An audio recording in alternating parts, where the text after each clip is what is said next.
Okay, dear Dhamma friends, I welcome all of you to Kalalgoda English Medium Retreat. Sorry for I am a little late. So we have received several written questions, so we'll begin the discussion with written questions. Yeah. We have 7 written questions altogether. Yeah. Theruvan Saranai. My meditation experience. Sitting meditation. Sit straight, relax the body, just to observe how muscles relaxing and tightening. Mind wanders, then realizing the mind has wandered and bring it on the breath movement. Cannot find a one particular place, breath touching nostrils. Just focus on the feeling of inhaling and exhaling around the area. Mind wanders again. And when I bring back the mind on the breath, I realize that breath has slowed down. Noticed a gap after out breath, a shorter gap after in breath. Much gratitude for your advice, Bhante. So I think this is not an uncommon question. Typically, when our breath calms down and breath becomes a little subtle, so then it's difficult to find out where it is touching. So, but anyway, we need to try our best to maintain our attention at the same place. So it might not be able to perceive the breath.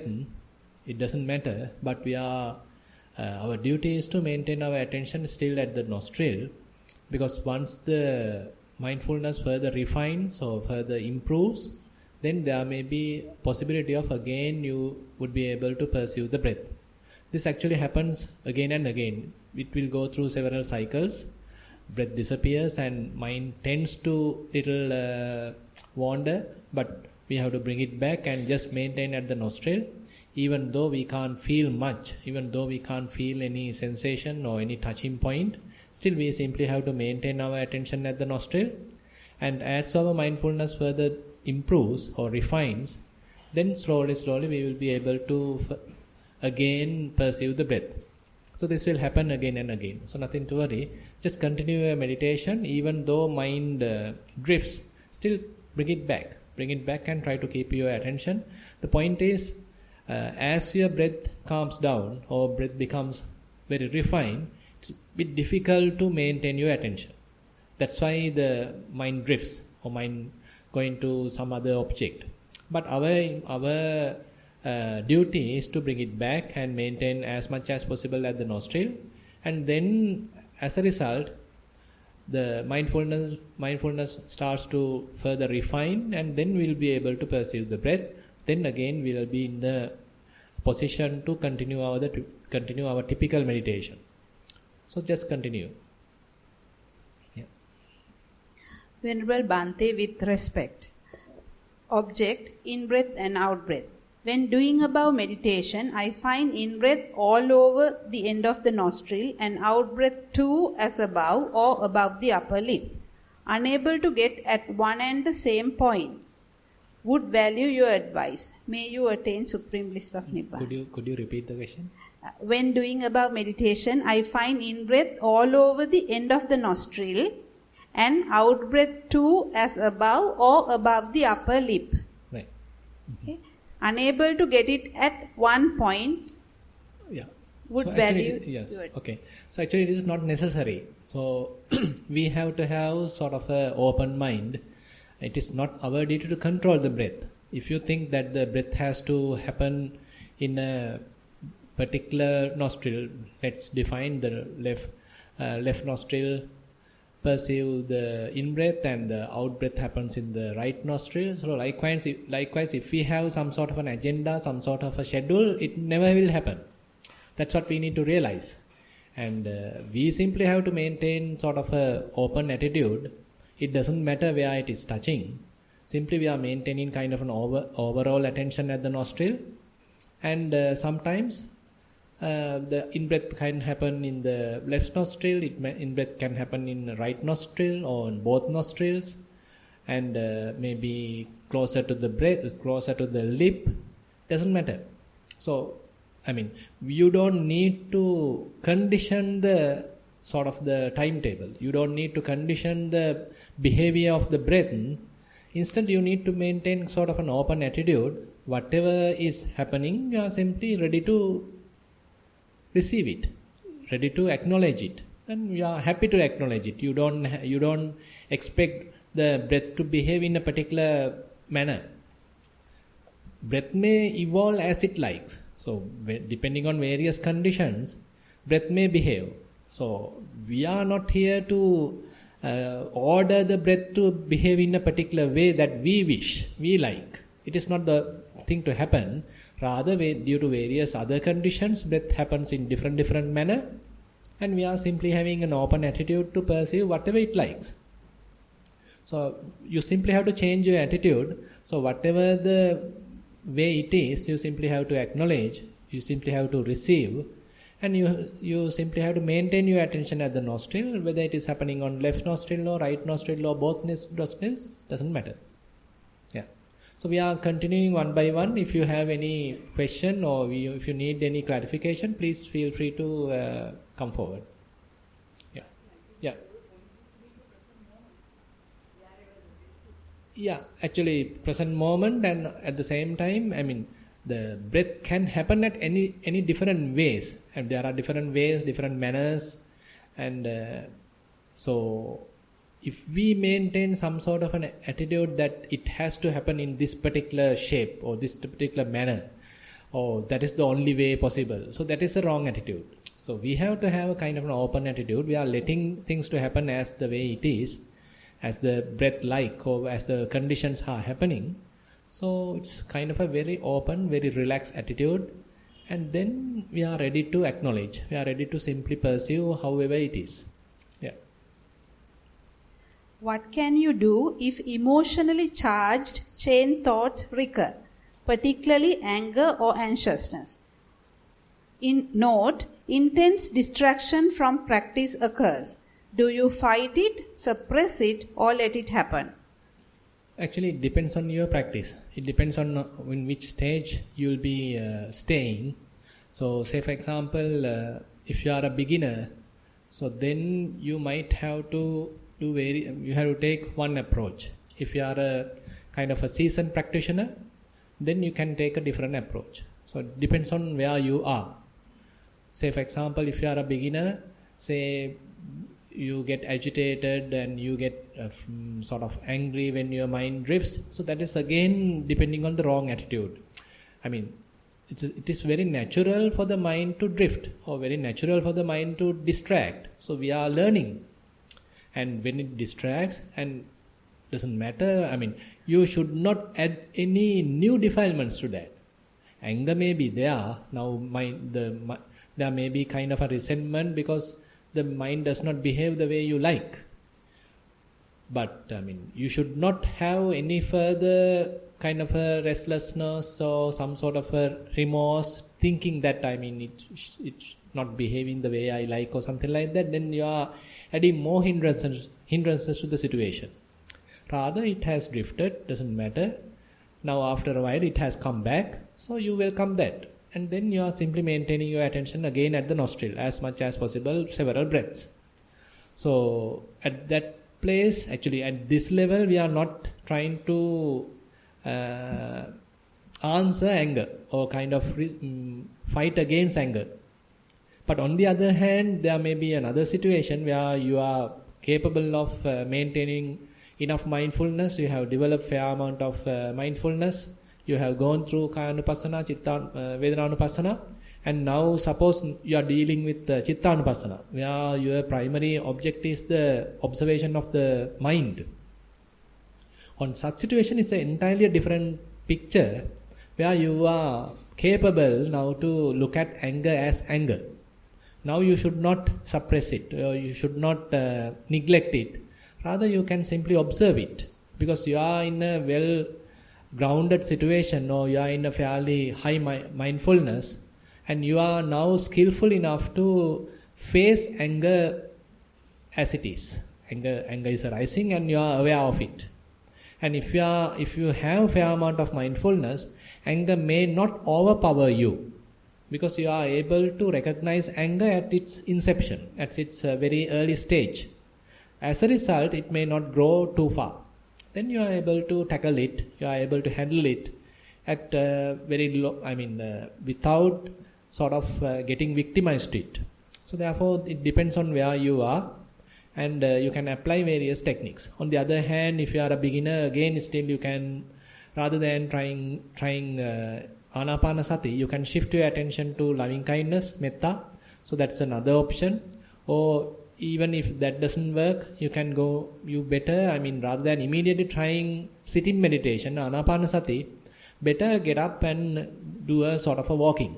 Because during walking session, it's possible to release pent up energy and whatever the stress you have. So it's a kind of a open environment.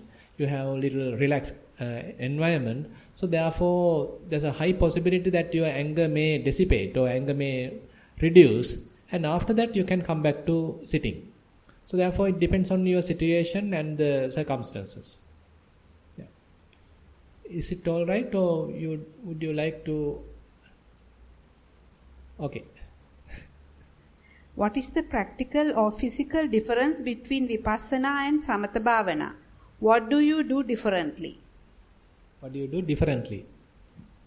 Yeah, in Samatha meditation, actually the idea is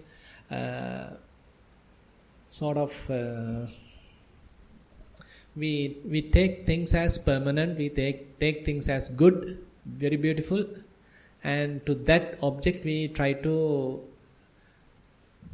absorb, you say. You try to be with it.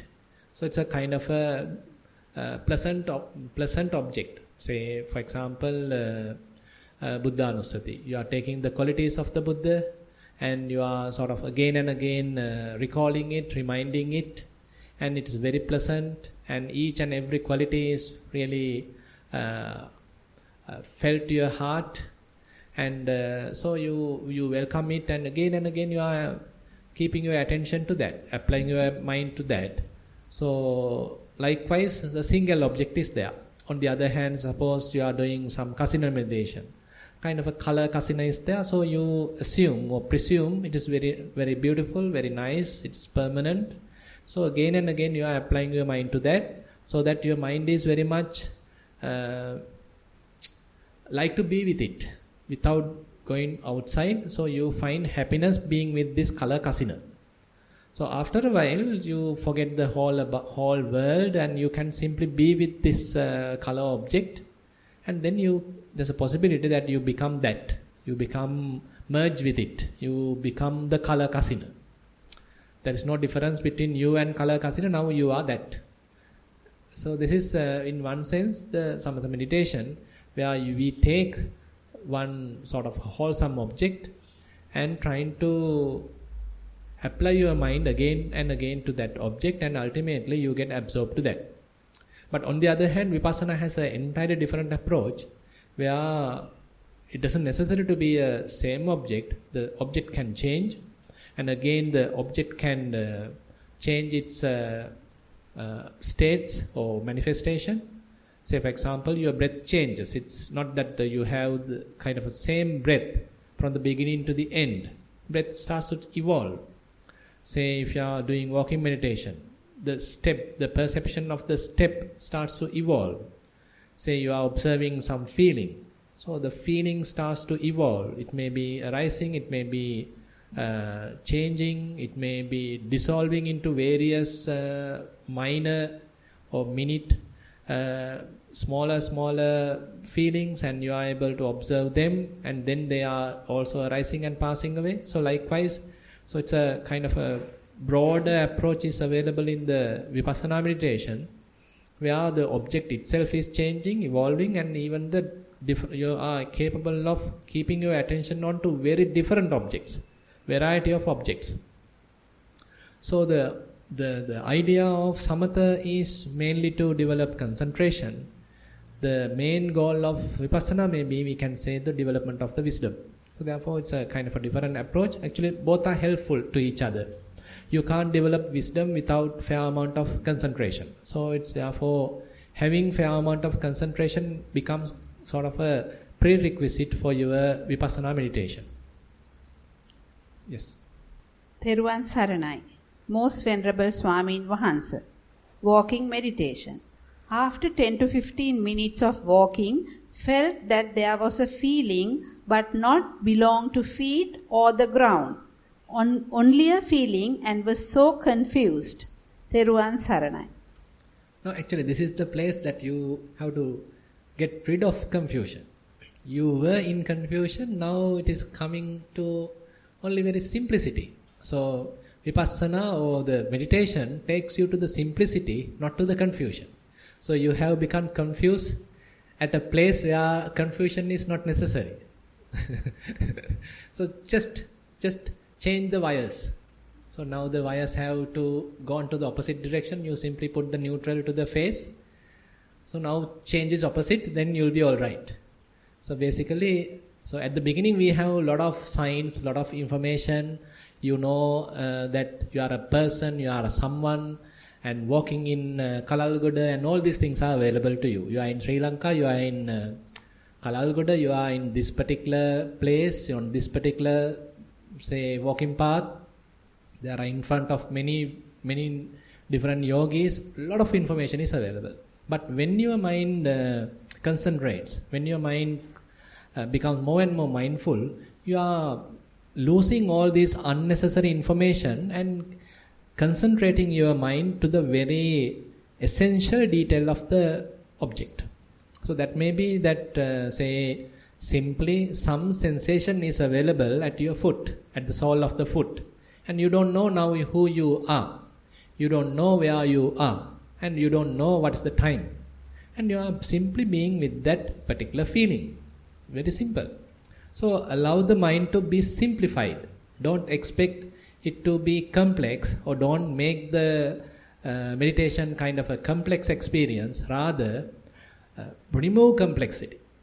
Just discard complexity and come back to simplicity.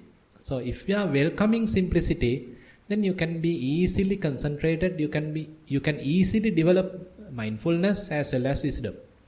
But if we think that we have to go in the opposite direction, then you have changed the neutral and face. So you have to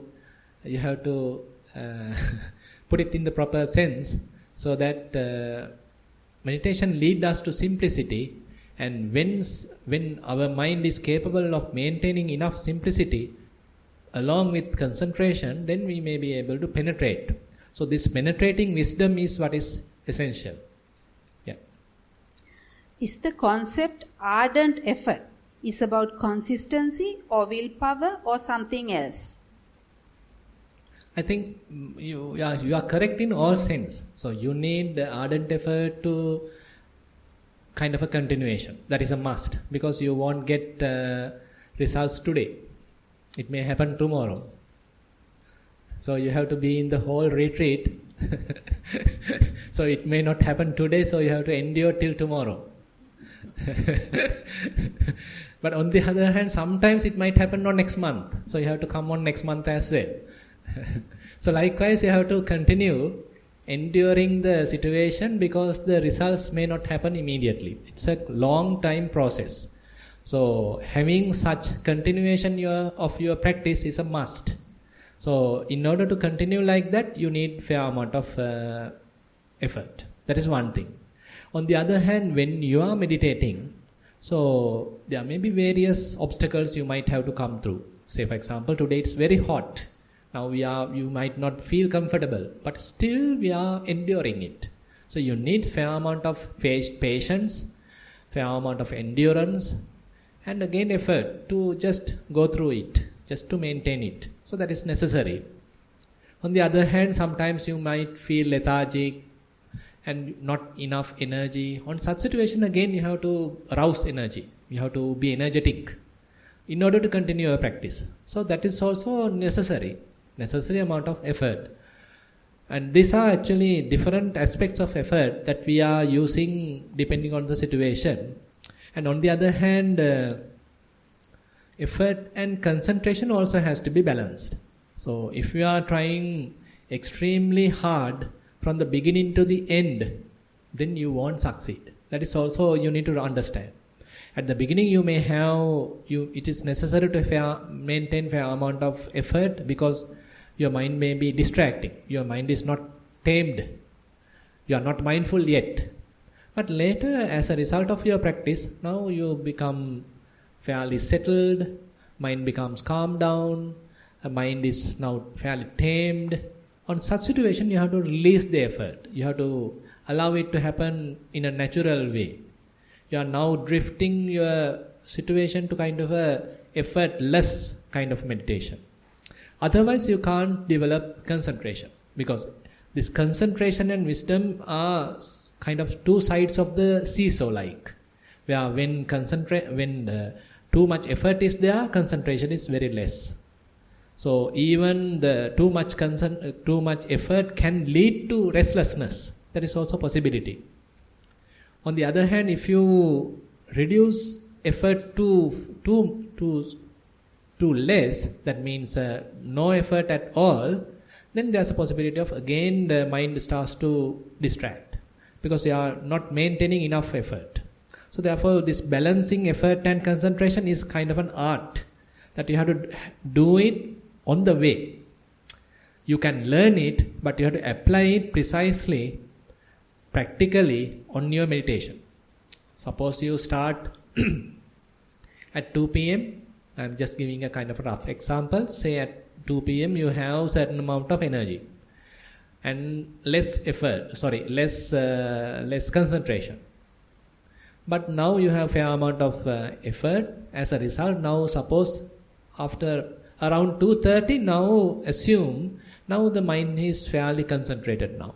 At this time, at 2:30, you have to reduce the effort now. And then you have to allow the mind to recollect. You have to allow the mind to come to the object and to let it happen effortless manner. Then maybe at around again 3 p.m. so your mind is concentrated.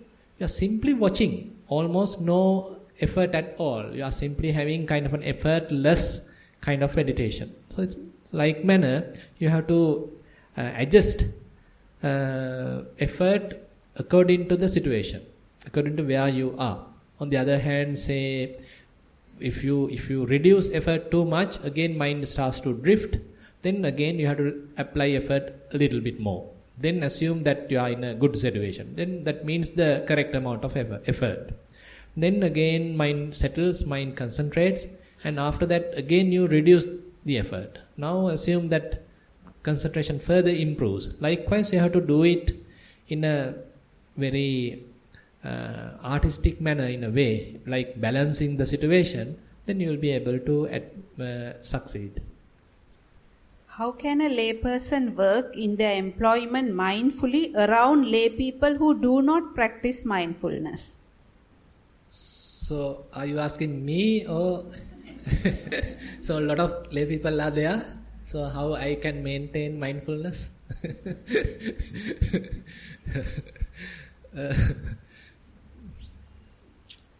No, actually, this is also kind of an exercise. So, how to be with others without being angry, without destroying your mental state, or without destroying your goodness, or without destroying or distracting your attention. So, it's a kind of a progress.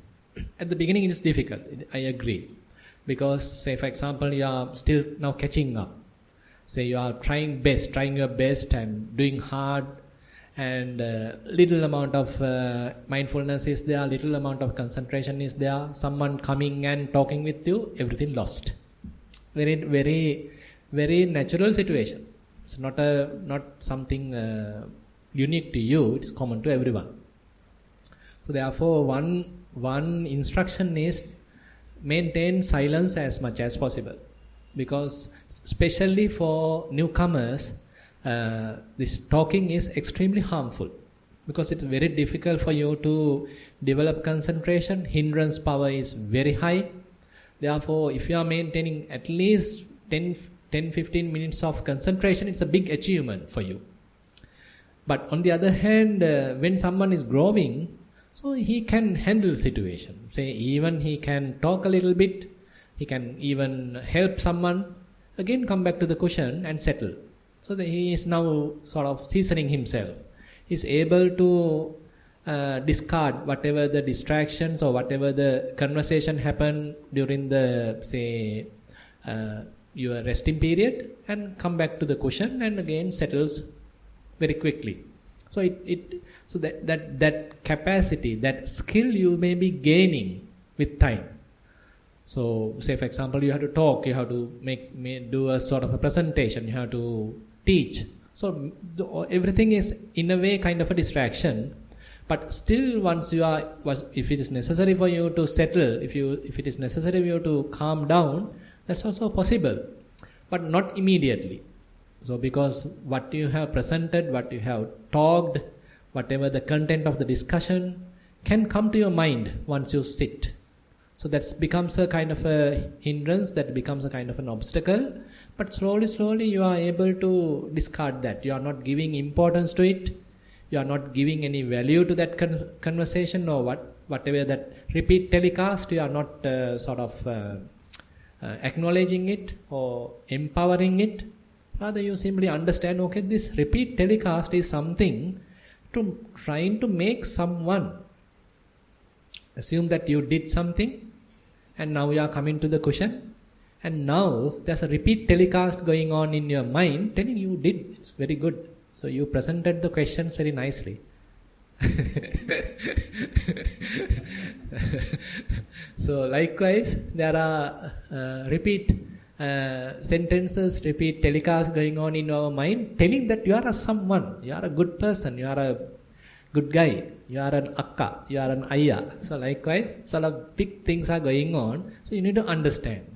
You understand, okay, this mind is trying to cheat me. Mind is trying to make me someone.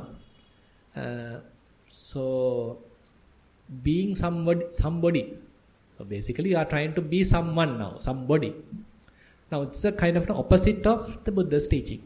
So that you need to understand, okay, now some thoughts are there, some trying to make a self out of a certain situation, a self out of a certain incident, maybe through a wholesome situation or maybe through an unwholesome situation, doesn't matter. Based on that situation, the mind is trying to make a person. Mind is trying to make someone, somebody. So that we need to recognize. So once we recognize that, then we can laugh to it, simply neglect it, let it go. Then we again become nobody. So simply just experience is there, awareness is available, very peaceful. Not necessary for person to be available for this 5 khandhas to operate. So that's the beauty. So 5 khandhas can maintain themselves without a person. Yeah, that's all. So that's all the written questions we have received. So if you have any other question, you can ask here. So please, you can come forward. Bhante, it's just continuation of what you said. Bhante, Dhammajiva used to say that when handling situations and people in day-to-day life, always try to be like water. Water. Which always takes a form of the vessel. Yes, yes. Yeah. Yes. Least frictional path. Yes. Yeah, that's true. I think that is very wise advice.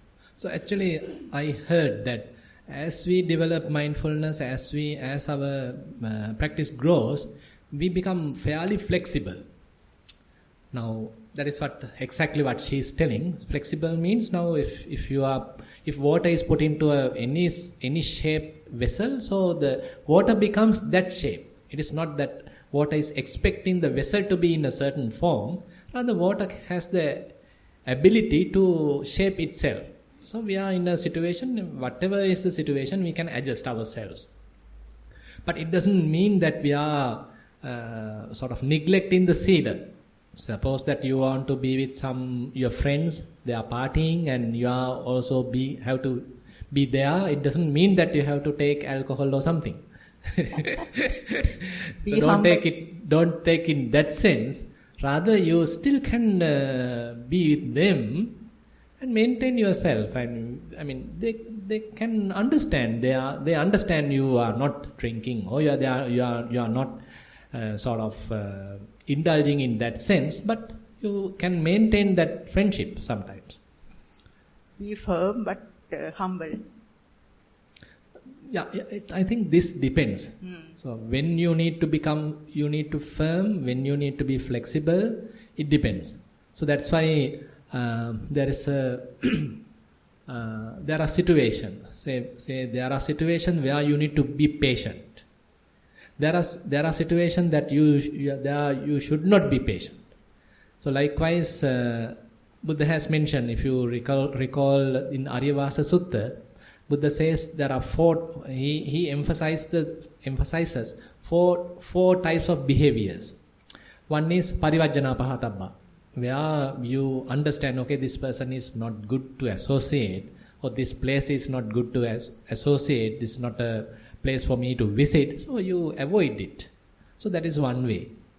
On the other hand, there is a situation that you are helpless. You can't adjust. Say for here now, I mean, assume it is very hot, but we can't change it. We have to acknowledge it. We have to accept it. We simply have to bear it. So there are the patience. So that is one approach. Samvara pahatapa. Oh, can't remember. Basically the patience. One thing is the avoidance. This one is the patience. And on the other hand, assume that there's a kind of an unwholesome mental state happens in the mind. So you are not welcoming it, or you are not empowering it, or you are not feeding it. Rather, you simply let it go. So that is vinodana pahatabba. So likewise, it depends on the situation, how you approach the situation. Parivajjana. Parivajjana is that avoidance. Yeah. Avoidance. So therefore, flexibility is necessary. At the same time, I mean, depends on the situation.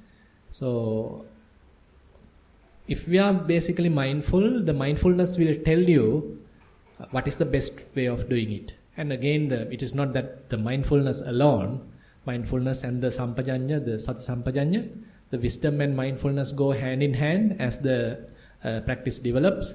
So mindfulness will tell us or show us, then the wisdom is available to properly take the correct solution or correct decision, how to behave in the most possible manner, most best manner, whatever the best way of approaching it.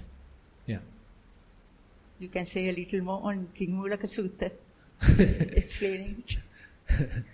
Explain it there? Yeah. Can't remember. Yeah. About mindfulness and then wisdom. Yeah, that's why. I mean, there's a beautiful verse in Ajita Manava Pucca in Parayana Vagga, where Buddha is explaining Yani Sotani Lokasmin Satite Sannivarana. Sotanang Sangvaram Brumi Panya Yente Pitiyare. So what Buddha says is, now there are floods of defilements available, and mindfulness is the kind of the dam. Mindfulness is the blockage. But still the water is available. You are not able to evaporate it. So which is helpful to evaporate it? Which is helpful to dry it? That is the wisdom. So this mindfulness and wisdom go hand in hand, where mindfulness shows us, now there's what is the kind of situation, now there's a certain defilements is available, and now we come to the ground. Okay, now I am with this situation. Now the wisdom comes forward, and it will take the best approach, either to parivajjana pahatabba, that means I am not going to that area, I am not associating him or her. So that is one approach. Another one is simply just bear it, be patient with it. On the other hand, maybe applying certain technique, vipassana technique. Say you see how it is arising, how it is changing, how the mind is trying to tempt it, whatever the defilement is trying to tempt us. So likewise, we are now applying in a kind of a vipassana technique to overcome that. So likewise, the wisdom will tell us, or will do the best method or apply the best methodology to overcome that. according to the situation. Yes. I think, we can't give a kind of a hard and fast rule telling, okay, you should do this way. It depends on the circumstances. So, depends on the situation, we have to approach in a different manner. So, that may be the reason that Buddha has mentioned even the noble people, Aryans. So, they also take this approach. It is not kind of that single approach is available, but 4 approaches are mentioned in the Aryavasa Sutta. This Parivajjana Pahatabba, Sangvara Pahatabba, Vinodana Pahatabba, so like Dasana Pahatabba, likewise different techniques are available. So depending on the situation, we have to select which approach we have to take. Yeah. Most Venerable Bhante, and in fact, what my question is related to what your answer that you mentioned in a previous question. Yeah. So this morning I was doing seated meditation using the primary object as the in-breath and out-breath. Yep. And so I kept on doing that, and so breath become, calm and very subtle. Yes. And so I kept on waiting, doing, and at one stage it was very boring also. So I think it lasted more than half an hour. Right. And so I was wondering what to do next. And so I was thinking about, this Anitya Dukkha Anatma, and I just started something on my own. I don't know whether it's correct or not. Right. And so, but in a situation like that, so what is the correct, most appropriate step really when you keep on having that subtle sensation? For how long can we? Yeah. So actually, if you are doing Anapanasati, breath meditation, so there is one possibility that the Anapanasati itself is taking you into the Vipassana side. Yes. So because Anapanasati is capable of doing that. It has the capacity to develop a concentration, that's the Samatha side, as well as it will lead you to the Vipassana as well. Yes. So on the other hand, if it doesn't happen like that, then you can change your track to the Vipassana once fair amount of concentration is built up. Mm-hmm. So it depends on where you are now. Okay. So are you able to maintain your attention at the nostril for a long time now? Yes. How long? Well, even 20 minutes, 30 minutes? Yeah, it would have been about, I think, half an hour. Half an hour, you can simply maintain your attention? Because later on I check the time when I woke up. Yeah. So, how long are you meditating now? More than really 10 years. 10 years? Yes. Okay. So, that means once you sit, you are able to maintain your attention at the nostril. Yes. And you are perceiving the breath. And you are able to understand whether it is long, short, and all these things you can understand. You can understand whether this is the beginning, the middle, the end, everything you can understand? Most of it. Most of not it. Everything. And once you observe that, what happens to the breath? I can't feel the breath. I can't feel. Okay, understood. Yeah. Yeah. So, assume now breath disappear totally. Yeah. At that time, are you falling asleep? No. I was very alert because, in fact, I really said now, previously I mentioned, check where your primary object is. So I checked whether I am breathing. Right. So it was there.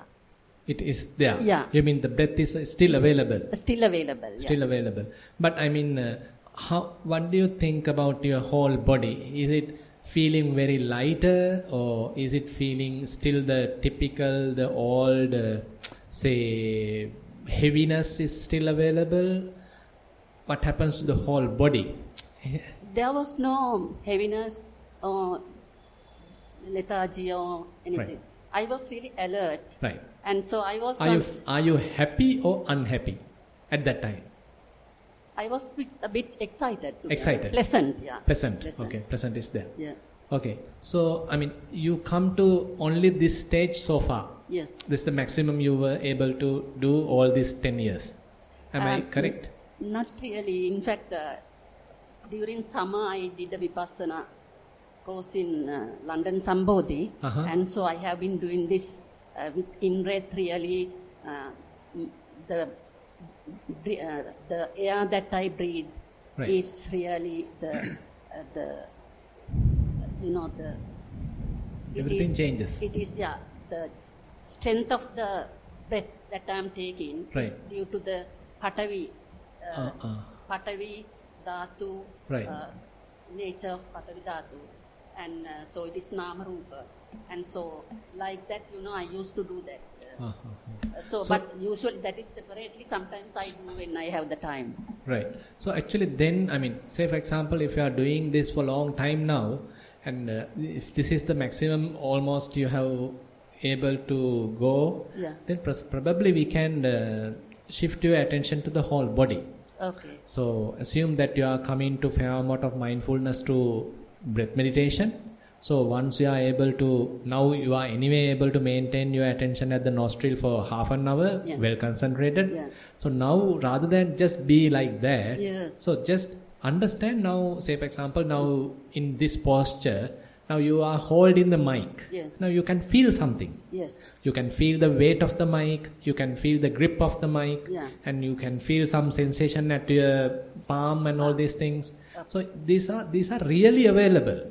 Right now it is not that someone is putting it or you are not imagining about it, but you can at this very moment you can feel it. You can feel it. So likewise, now when your breath disappears, understand what are the available feelings throughout your body. I see. So say for example you are keeping your hands like this. So you might feel the weight of the top hand, upper hand to the bottom hand. Okay. If suppose you are keeping right hand on top of the left hand, then you can feel the weight of your right hand to the left hand. Or else you can feel the heat. You can feel little warmth is available. So this is also another feeling. I see. So there may be your buttocks are touching the cushion. There may be kind of a stiffness there. There may be a kind of a touching sensation there. So that also another possibility. There may be even if you are sitting cross-legged, there may be this touching. Kind of stiffness is available. So likewise, simply observe the whole body and understand, are there any kind of these sensations available, and among them, if someone is most prominent, so you keep your attention to that place. So that now, since you are doing Anapanasati for quite a long time, so mind might shift back to Anapanasati. So then you have to take it back to this new position, new place, because this is the new Kammatthana for you now. This is the primary object. Assume that there's a you are keeping your attention at this place, at the in between leg, in between hands. So you need to concentrate your mind in between hands now, rather than allowing it to go to Anapanasati or to the breath. Again and again you have to apply your mind to the hands. Then your mind get concentrated at the hands. So now you are observing what is really happening there. Assume though it didn't succeed, but there's a kind of pain available at your knee. That is also a good object. So simply keeping your attention at the pain. So you are simply again and again paying your attention at the pain. If mind drifts to Anapanasati, again you are bringing it back to the pain. Now at a given time, your mind get concentrated at pain. Maybe a pleasurable feeling or painful feeling, doesn't matter, whatever it is. So now you are keeping your attention something real, something happening at this very moment. So likewise, try to concentrate on various objects like this, and as much as possible observe the behavior of that. So what is happening to this feeling? What is happening to this warmth? What is happening to the feeling of heaviness? So likewise, so more and more you observe, you will understand they are not nouns, they are verbs. They are sort of activities. They are something changing. So immediately you might not be able to understand that, but more and more you start to observe like that throughout the body. It doesn't matter. So this is a kind of now we are shifting entirely to the Vipassana practice. So on the other hand, in day-to-day activities, if you are looking at your mind, what is the observation? Is your mind talking, or is your mind fairly calm, or what is the situation? Fairly calm, and in fact, I even to get a call to someone, I feel reluctant now. I don't want to just. I talk. Like to be left alone, like sort of not talk and So now if you simply watch your mind, yeah, are you being carried away by the thoughts happening in the mind? No. I don't want to be disturbed, like. Right. So when you assume that there's a kind of a thought in the mind, assume that you are watching it. What happened to that thought? Thought. Now theoretically we were told that if the thought is, judge it, non-judgmentally observe that thought. Yes. So if it is, sort of unpleasant, let it go. Don't get engaged in it. Right. And so that is what I do. I tell others also to do that. Right. So basically, if you watch it, what happened to that? It disappears. It disappears. Yeah. Okay. So after that, what is available in the mind? I don't have this rumination. Okay. No, my thoughts keep. Yes. Few thoughts are coming because. Okay. Yeah. So if there is no rumination, if less thoughts are coming, are you able to understand the sort of the peace in the mind, sort of the spaciousness in the mind? Yes. Able to. Yes. Okay. Then you can watch the mind as well. Okay. So observe. Maybe it is not necessary to go to these physical sensations. Right. You can directly watch the mind also. Right. It doesn't no problem because now you are doing it for a long time, and the mind also becomes fairly peaceful and spacious. So that means you can directly approach the Chittanupassana. You can simply start to watch the mind. So things are coming, but you are not feeding them, and they simply disappear. Again, mind becomes calm. Nothing is available. You are still peaceful. So maintain this peace. Now you need to recognize this peace. Okay. At the beginning we have a lot of thoughts in the mind.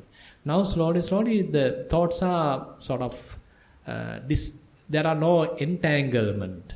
Now you have disentangled the whole situation. Okay. Almost less thoughts. In between there are a lot of gaps. So you can simply be with this gap. Right. Nothing is there. Okay. So at that time, don't keep your attention to the body.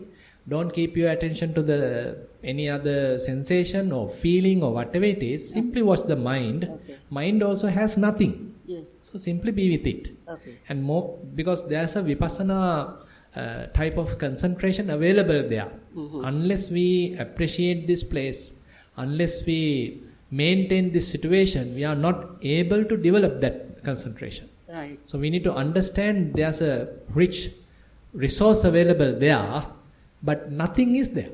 Okay. So simply be with it, and you have to do nothing once there are no thoughts. So simply be with it, just be. So more and more you become very peaceful. Mind become more peaceful. You are like very calm, very peaceful. Mind become very clear. So these are the sort of the growing symptoms that you might observe. Okay. So you now get into that approach. No need to even watch the breath unless you become heavily distracted. If you become heavily distracted, you can use breath to little calm down. Okay. Instead, you can simply watch the mind and let the thoughts come and go, and you try to establish in this spaciousness. Right. Yeah. Okay. Thank you very much, Bhante. Most appreciated. Okay, if there is no any other question, we can, sure. Saina, so when I was listening to your Dhamma sermon, you were explaining Vijnana Paccaya Nama Rupa as... Which Dhamma sermon? I didn't do today. No. When I was at home, I have a small question, Bhante, Vijnana Paccaya Nama Rupa as well as Nama Rupa Paccaya Vijnana. Yes. So my question when we are doing meditation, which one can we control? That is Vijnana Paccaya Nama Rupa. Is that? No. When you see things, that's when you have to focus. We see a lot of things in the environment. So what we drag is only one. We focus one vijnanas. We see a lot of things, but we take only one thing from that. That's when we have to focus our vijnana first, no? But No, actually, I mean, we can say like that, but in the theoretical sense, it is not just one vijnana. There are millions of things are happening. Yeah. But we are very much like now vijnana paccha nama rupa and nama rupa paccha vijnana. So this interrelationship actually mostly is visible when you are observing the mind. Yeah, that's the thing. How various mental images are going to happen in the mind. Yeah. So if we are promoting it, then there's a strong holding of that images. Yes. Then slowly you start to fabricate it. You start to adjust it and color it and all these things. Then further that image become more prominent, more colorful. That's been sanskarana. Yeah, exactly. You do the sanskarana. You do the fabrication. Yeah. So more you do fabrication, this nama rupa becomes more and more fabulous, more and more beautiful, more and more vulnerable, more and more. Now you got entangled. So entanglement means that your consciousness, the vijnana, now get caught up. And we get the salayatana. No, yes, once this caughting up happens, once this entanglement happens, so that means the manayatana. Yeah. Manayatana already now in action. Action. And as a result, you might not stop there. Now the story will tell you, okay, I need to call my son. Yeah, that's okay, the thing. Now you go to the phone. Now the whole body start to operate. That's how the bhava is happening, no? No, that is how the salayatana, manayatana is one. Yeah. Now the body, kayayatana now going. Say now you see the phone. Now the eye, the chakkayatana is there. Now you are taking the receiver. You are dialing and all these things. Now the senses are in action. Now we are not the person who we are earlier. And we are in a different situation. Now it's become the whole. We are now carried away by the story. And now you start to talk, now you start to laugh, you need to become unhappy and all these things now in a different world. Now in a bhava situation. Yeah. Bhava means you are now now you have become someone. Now you are a mother. Yes. Now exactly. Previously you are nobody. Yes. Now you are a mother. Yeah. Now son tells something, Mama, I am all right. You don't need to worry about me. So you've been, he's not caring of me. Now calm down, everything collapse. Yeah. All the Jara marana. Yeah. That's the thing. So, Swaminatha, when we are doing meditation, right, I used to watch my mind, right? So when I get that thoughts, right? So I get a lot of emptiness. Right. Sometimes I get thoughts. So I'm watching at that, and I know that it's what is exactly. Right. So I let it go. Right. Sometimes I get caught. Right. So I was thinking, I was comparing your Dhamma sermon, and you were talking about the Bhattamiti. Yes. So now actually this consciousness is very much like a mirror. It has the capacity to reflect. So the image is the nama rupa.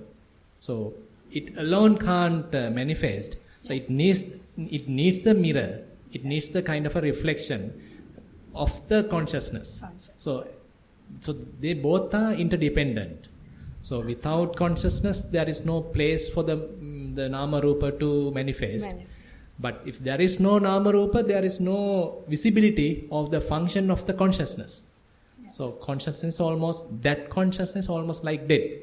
Yes. So therefore, when the inner chatter is happening, when you are talking, when too much talking and everything is happening, a lot of functioning is there. So we are totally entangled. Yeah. So we are totally gripped. The consciousness is entangled with the nama rupa, and as a result, the salayatana, all the other senses are in full operation. When we are craving, we are feeling, again we are craving, and we are in different worlds, again come back, again functioning.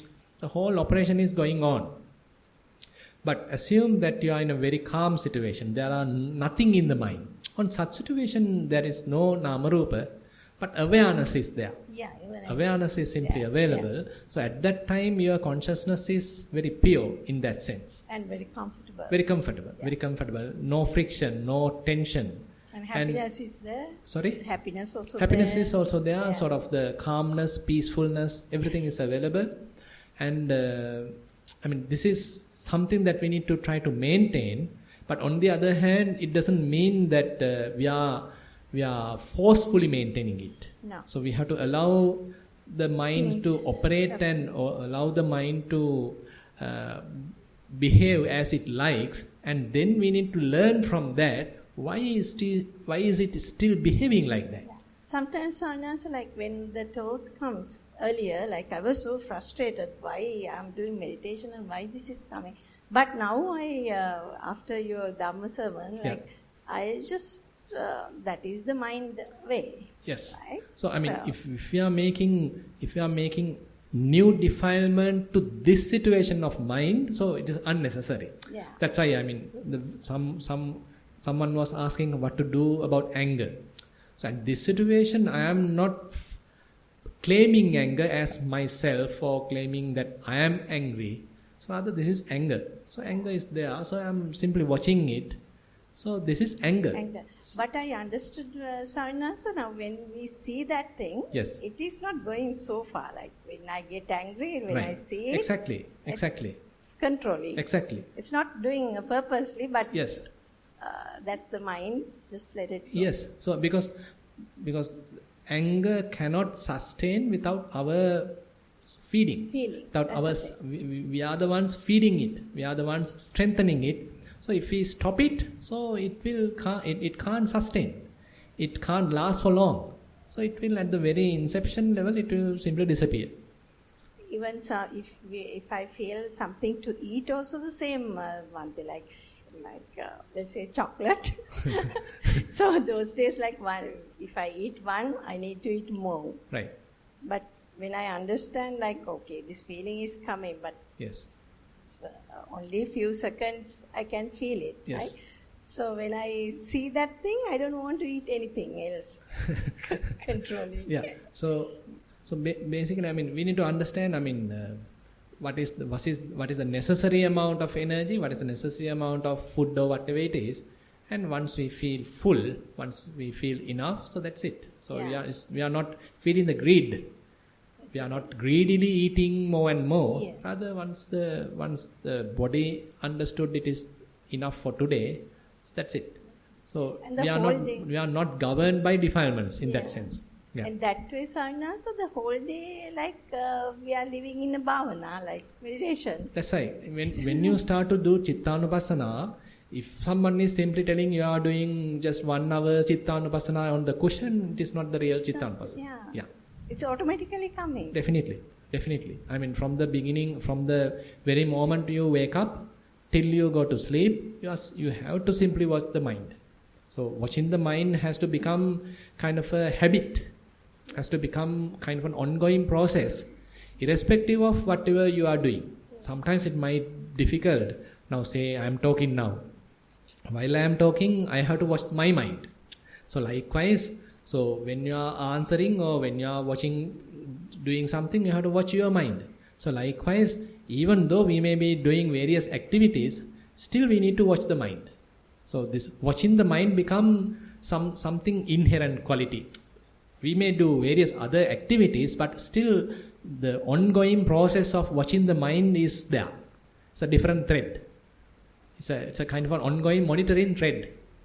Now in programming, in software, there's a monitoring threads. I don't know who, someone is familiar with software, you might understand. So in software development, there are sort of now one processor, but to one processor, there are different threads. Those are sub-processors.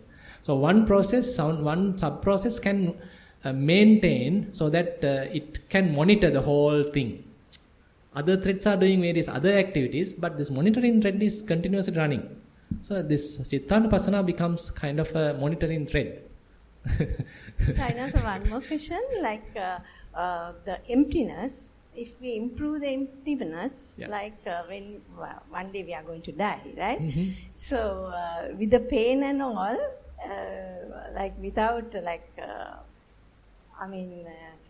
not going to another birth, how can we stop that? No, I mean, even though the mind is empty, till we have anusaya, we will be reborn. So, I mean, anusaya has to be tackled. So we can't immediately uproot it. So it takes, it may take time. So we are, based on our karma, based on the situation, based on how skillfully we are doing it, how skillfully we are watching it, everything, lot of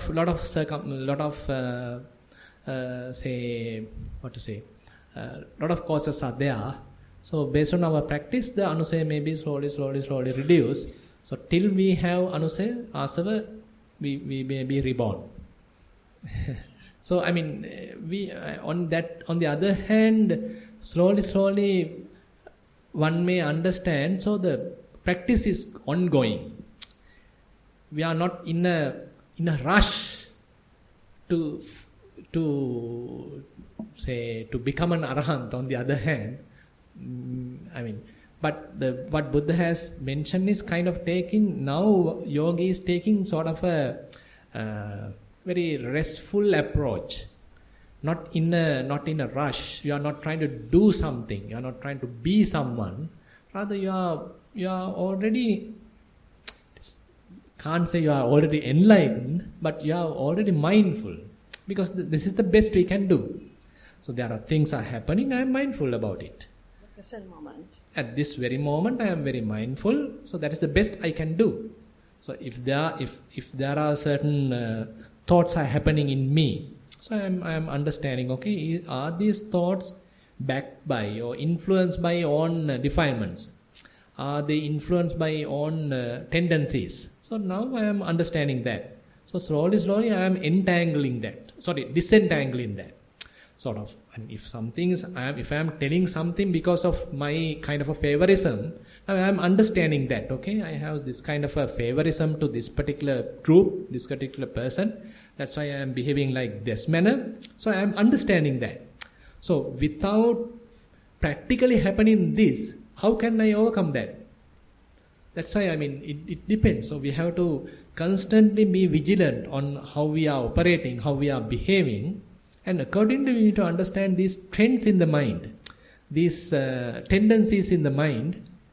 Then only we may be able to slowly get rid of them or to avoid them without being caught up with them.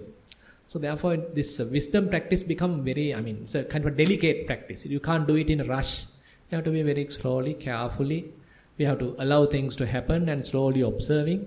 So that's why Buddha says when you are coming to the development of the bojjhangas, viveka nisitang, viraga nisitang, nirodha nisitang, ossagga parinaming, sati sambojjhangam bhavita. Where you have to take kind of an effortless practice. It's not that you are doing something, now things are happening. You allow things to happen. You watch, you start to become kind of a silent observer of things. In a rush, you can't do it. So you have to very carefully, you are observing things, how the mind is operating and what I have added to that. There may be a situation which has happened due to cause and effect. So which part I have added? Or is it the natural result? So I have to carefully analyze. So is there any something that I have added, I have fabricated, or is it something that naturally arisen? So now I have to separate this out. Now slowly like that, the situations have to be handled very carefully, and we have to also go through some difficult situation. Then only we will understand where we are. So sometimes we may be spending a lot of long years in a very peaceful environment. We might think I am now free from anger. Not. Can't guarantee. I have a beautiful story about Ajahn Sumedho.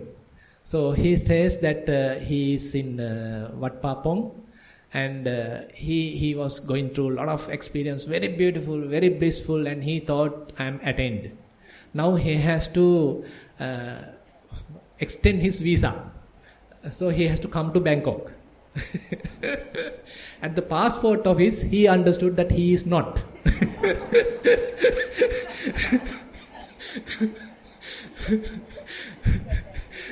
So that is what. So we sometimes have to go to the passport office. So these long queues and the traffic jams are all helpful.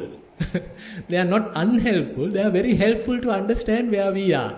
Otherwise we think we are anagavi.